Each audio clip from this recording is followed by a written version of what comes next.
Hello বন্ধুরা, এই যে আমি 6টা আম নিয়েছি। এগুলো গাছের আম, আমি কিনে আনি নাই। ওয়েট কতটুকু তাও জানি না। এগুলি আমি ধুয়ে রেখেছি। এগুলো দিয়ে আমি এখন আচার করব। এখন আর জল লাগাবো না, কাটার পরেও আর জল দেব না। এই জন্য সবগুলোকে ভালো করে মুছে দেবো। এই ন্যাকড়াটা দিয়ে মুছে মুছে নেব। সব মুছে পরিষ্কার করে তারপরে কাটবো।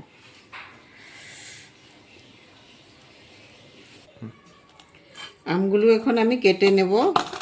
ধুয়ে মুছে নিয়েছি, কেটে নেব। এখন পিস পিস করে, ছোট ছোট পিস করে কেটে নেব সবগুলো।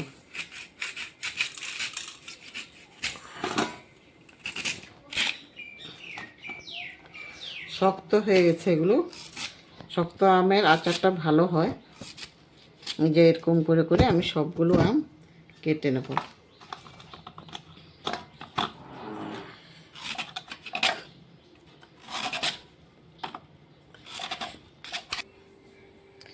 সব আমগুলো কাটা হয়ে গেছে।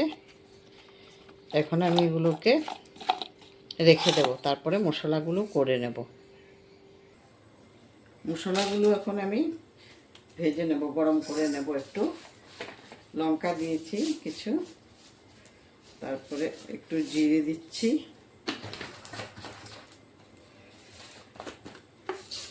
একটু মিষ্টি জিরে দিচ্ছি, আর একটু মেথি দেব,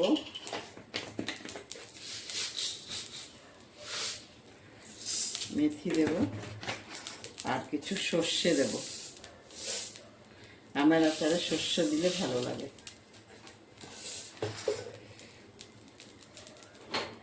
এগুলো আমি এখন ভেজে নেব। ভাজা হয়ে গেছে, আমি অফ করে দিচ্ছি গ্যাস। এগুলো এখন নামিয়ে এখন আমি ঠান্ডা করে নেব, তারপরে করব। ঠান্ডা করতে হবে। কাঁচা লঙ্কাগুলোও দেবো আমি। এগুলো ঝাল নেই কাঁচা লঙ্কা, খালি মুখটা একটু একটু চিড়ে দিয়ে দেব। একদম ঝাল নেই এগুলোর মধ্যে। সব কটা দিয়ে দেবো, এইভাবে চিড়ে দিয়ে দেবো।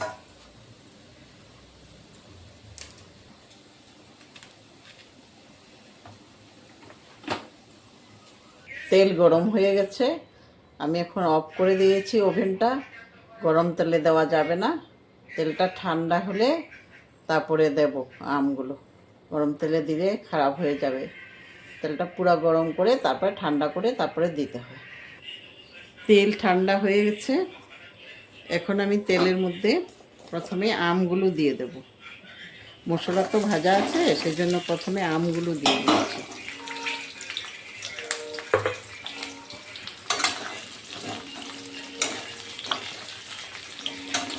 আমগুলো দিয়ে দিয়েছি। এখন আমি মশলাগুলো দেব। মশলাগুলো একে একে দিয়ে দিচ্ছি। এই যে হলুদ দিচ্ছি, নুন দিচ্ছি,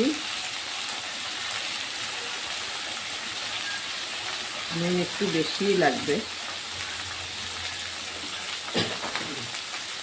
গুঁড়ো করা মশলাগুলো দিয়ে দিচ্ছি, সবগুলো দেবো না, বেশি হয়ে যাবে।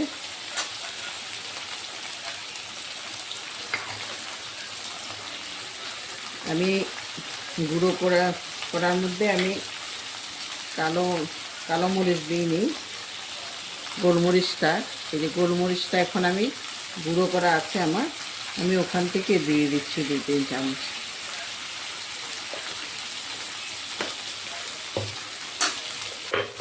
তারপরে গুড় দেব, গুড়টাও দিয়ে দিচ্ছি। এখন এগুলোকে একটু ভালো করে মিশিয়ে নিতে হবে। হয়ে গেছে, আমি একটু ভিনিগার দিয়ে নামিয়ে ফেলতে পারবো। আমি 1 কাপ ভিনিগার দিয়ে দিচ্ছি।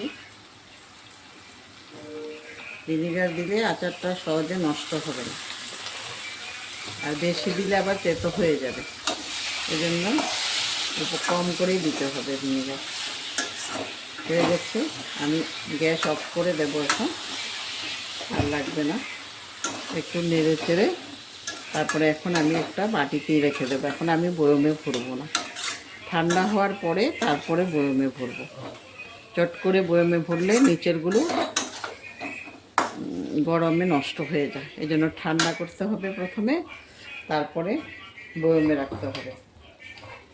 এইভাবে তোমরাও বানাবে, খাবে ঘরে বানিয়ে, ভালো লাগবে। এখন তো আমের দিন, আমের আচার না বানালে তো আর হয় না, এই জন্য আমের আচার বানাইতেই হয়।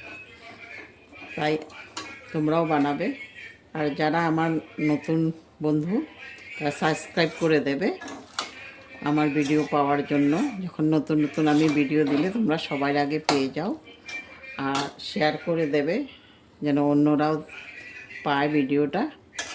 আর একটা লাইক করে দেবে, কমেন্ট করবে আমাকে কেমন হয়েছে। ধন্যবাদ।